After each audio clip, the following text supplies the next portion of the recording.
वधूते चिंतन श्री गुरुदेव दत्त. नमस्कार मंडळी, श्री स्वामी समर्थ. तर 6 मे 2024ला अक्षय तृतीया आहे. अक्षय तृतीया म्हटलं की 3.5 मुहूर्तांपैकी एक मुहूर्त मानला जातो.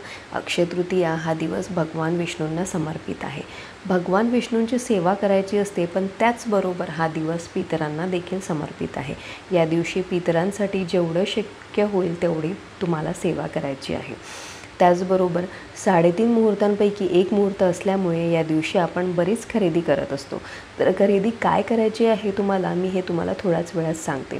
तुम्हाला माहीत आहे, भगवान विष्णूंनी परशुरामाचा अवतार घेऊन पृथ्वीवर आले होते. भगवान विष्णूंचा हा 6वा अवतार होता पृथ्वीवर येण्यासाठी. म्हणजेच भगवान विष्णू परशुरामाच्या अवतारासहित 6 वेळा पृथ्वीवर आले. म्हणून हा दिवस परशुराम जयंती म्हणून देखील साजरा केला जातो. तर या दिवसाला अनन्यसाधारण महत्त्व आहे. अक्षय म्हणजे जे अविनाशी आहे, ज्याला कधी क्षय नाही, जे कधी संपणार नाही. या दिवशी तुम्ही चांगलं काम केलं तर ते आयुष्यभर तुमच्यासोबत राहणार, आणि या दिवशी जर काही चुका केल्या तर आयुष्यभर त्या चुका तुमच्यासोबत राहणार. ज्याला क्षय नाही, ज्याला कधी समाप्ती नाही, असा हा दिवस आहे. तर या दिवशी तुम्हाला चांगले कामं करायचे आहे. बघा, आता सोन्याचा भाव हा जवळपास 70,000पर्यंत गेलेला आहे. तरी पण या दिवशी सोनं, चांदी, दागदागिने खरेदी करायला अनन्य महत्त्व आहे. कारण तेच सांगते, ते चिरकाल शेवटपर्यंत टिकणार आहे. त्याला ज्याला कधी क्षय नाही.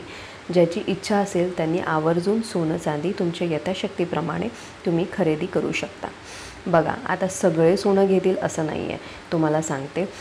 म्हणून धर्मशास्त्रानुसार धनाची देवी लक्ष्मी ही समुद्रातून उत्पन्न झालेली आहे. तर कवडीसुद्धा समुद्रातून मिळते. यामुळे ज्योतिषशास्त्रानुसार कवडीमध्ये धनाला आकर्षित करण्याचा स्वाभाविक गुण असतो. त्यामुळे कवडीचा उपयोग धनप्राप्तीसाठी केला जातो. तर तुम्हाला अक्षय तृतीयेला कमीत कमी 5 किंवा 11 कवड्या विकत घ्यायच्या आहे.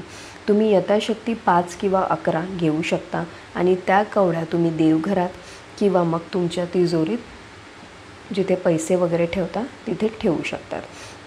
भरपूर लोकांना माहीत असेल कसं ठेवायच्या, पण ज्यांना माहीत नाही मी त्यांच्यासाठी व्हिडिओ एक बनवून घेणार. आता दुसरं, आता तुम्हाला माहीत आहे, तुळस ही विष्णुप्रिया म्हणून ओळखली जाते. ज्यांच्याकडे नसेल तर या दिवशी आवर्जून तुम्ही तुळशीची माळ आणा, कारण त्यावर आपल्याला जपसुद्धा करता येतो. या दिवशी आवर्जून तुम्ही तुळशीची माळ धारण पण करू शकता, आणि तुळशीच्या माळेवर जप पण करू शकता. आणि सगळ्यात महत्त्वाचं एक सांगायचं आहे, तुळशीची माळ जर तुम्हाला धारण करायची असेल गळ्यात, तर तुम्हाला मांसाहार वर्ज्य करावा लागेल. हे जास्त महत्त्वाचं आहे. तर आता तिसरं तुम्हाला सांगते, माठ आणि करई. जसं मी तुम्हाला सांगितलं, अक्षय तृतीया हा दिवस माता लक्ष्मी आणि विष्णूच्या सेवेसाठी तर आहेच, पण हा दिवस खरं तर पितरांसाठी समर्पित असतो. म्हणून आता तुमच्या घरात जी व्यक्ती मृत पावलेली आहे त्यांच्या स्मरणार्थ तुम्हाला माठ आणि करई पूजायची असते. ती तुम्हाला अक्षय तृतीयेच्या दिवशी आवर्जून आणू शकता. त्यात तुम्हाला काय करायचं आहे, त्यात तुम्हाला दुसऱ्या दिवशी पाणी घालायचं आणि ती दान देऊ शकता. कडकडीत उन्हाळा आहे, सगळ्यांना गरज आहे थंड पाण्याची. तर ही करई तुम्ही, माठ आणि करई तुम्ही आवर्जून आणा आणि दान द्या. आता हे झालं. अक्षय तृतीयेला कोणी वस्तू पण घेतं, इलेक्ट्रॉनिक वस्तू घेतात, जसं मोबाईल, लॅपटॉप, टी व्ही, कोणी गाडी पण घेतात. तर या दिवशी कोणताही शुभ मुहूर्त बघितला जात नाही.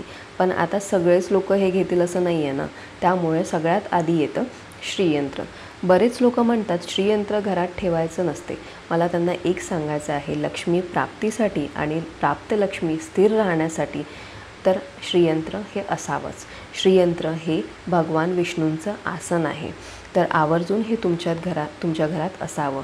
ज्यांच्याकडे श्रीयंत्र आहे आणि जे कंटिन्युअसली त्यावर सेवा करत असतात त्यांना खूप चांगला अनुभव आलेला आहे. तर तुम्ही आवर्जून श्रीयंत्राची खरेदी करू शकता. हा दिवस विष्णूंना समर्पित आहे. जर तुमच्याकडे भगवान विष्णूचा फोटो नसेल तर या दिवशी तुम्ही विष्णू लक्ष्मीचा फोटोसुद्धा खरेदी करू शकता, तुमची इच्छा असेल तर, आणि तो फोटो घरात असायलाच हवा. आता खूप लोकांना दक्षिणावरती शंखसुद्धा घ्यायचा असतो. तर अक्षय तृतीयेच्या दिवशी तुम्ही शंख पण घेऊ शकता. प्रत्येक महिलेला वाटतं माझ्या संसारात काहीतरी नवीन वस्तू पाहिजे. बऱ्याच महिला भांडी वगैरे घेतात देवघरासाठी, तर ते पण तुम्ही घेऊ शकता, पितळाची किंवा तांब्याची. देवघरात जर तुमच्या काही भांडी नसेल तर तुम्ही ती घेऊ शकता. अजून ज्यांना इच्छा आहे महाराजांचा फोटो घ्यायची किंवा मूर्ती घ्यायची, त्यांनी अर्थात महाराजांचा फोटो या शुभ दिवशी देवघरात आवर्जून स्थापन करू शकता. ते खूप खूप छान होणार. बघा, आता जसं मी तुम्हाला सांगितलं, सोन्याचा भाव वाढलेला आहे. सगळ्या गोष्टी आपल्याकडनं झाल्या तर अतिशय उत्तम. आता अजून एक महत्त्वाचं की बऱ्याच वेळा लक्ष्मीची पावलं, चांदीची पावलं, आता हे घेतलेच पाहिजे असं अजिबात नाही आहे.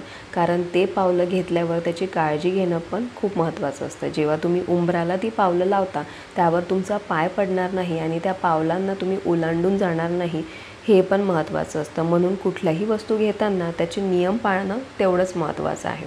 म्हणून तुम्हाला जर पावलं घ्यायची असेल आणि नियम पाळायचे असेल तर तुम्ही नक्की चांदीची पावलं घेऊ शकता.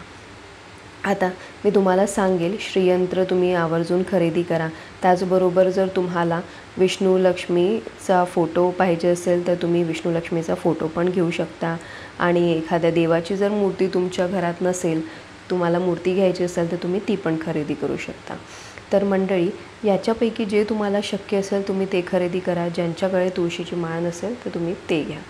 बऱ्याच लोकांना कमलगठ्ठाची माळ नसते कडे. आपण जेव्हा श्रीयंत्र घेतो त्यावर आपल्याला कमळगठ्ठाची माळ ठेवायची असते.